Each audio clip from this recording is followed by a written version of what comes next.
لا إله إلا الله لا إله إلا الله لا إله إلا الله.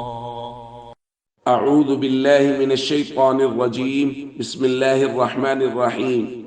ولا يحسبن الذين يبخلون بما آتاهم الله من فضله هو خيرا لهم بل هو شر لهم سيطبقون ما بخلوا به يوم القيامة. صدق اللہ العظیم.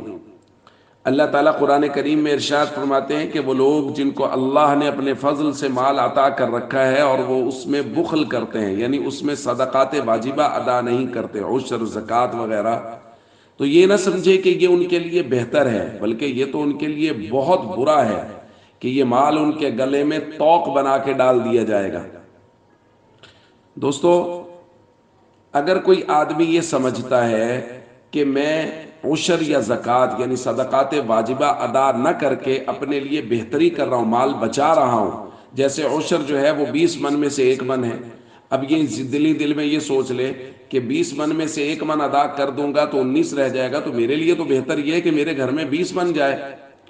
اسی طرح کوئی آدمی یہ سوچ لیتا ہے کہ 1 لاکھ روپے میں زکوٰۃ لازم ہوتی ہے 2.5%، تو اگر میں زکوٰۃ ادا کروں گا تو میرے گھر میں بچے گا 97,500، اور زکوٰۃ نہیں ادا کروں گا تو پورا 1,00,000 بچ جائے گا، تو یہ 1,00,000 میرے لیے بہتر ہے. تو اگر یہ سوچ رہا ہے کہ یہ اس کے لیے بہتر ہے جو بخل کرے گا، صدقات واجبہ یعنی زکوٰۃ اور عشر ادا نہیں کرے گا، تو اللہ کا قرآن کہتا ہے یہ غلط سوچ رہا ہے، یہ اس کے لیے وبال جان بنے گا. نبی کریم صلی اللہ علیہ وسلم نے ارشاد فرمایا ما خالطت الصدقۃ مالا الا اہلکتہ، جس مال کے ساتھ صدقہ خلط ملط ہو جاتا ہے، یعنی اس میں سے وہ صدقات واجبہ ادا نہیں کرتا، زکوٰۃ ادا نہیں، عشر ادا نہیں ہوا، تو یہ مال جو صدقہ اس میں خلط ملط ہو گیا ہے یہ باقی مال کو بھی ہلاک کر دے گا. گھر میں بیماریاں آئیں گی، پریشانیاں آئیں گی، مصیبتیں آئیں گی اس مال کی وجہ سے. اس لیے صدقات واجبہ بھرپور طریقے سے ادا کریں، اس کا بھرپور حساب کریں، زکوٰۃ کا مال کا حساب کریں، اس کی زکوٰۃ بنائیں. عشر کا موسم آنے والا ہے، گندم کا موسم آنے والا ہے، اس کا حساب کریں، عشر بنائیں اور بہت محبت کے ساتھ اس کو ادا کریں. اور ایک لمحہ کے لیے سوچیں کہ ہم میں سے کوئی شخص دنیا میں کیا لے کے آیا تھا، اور یہ سوچیں کہ ہم دنیا سے کیا لے کے جائیں گے.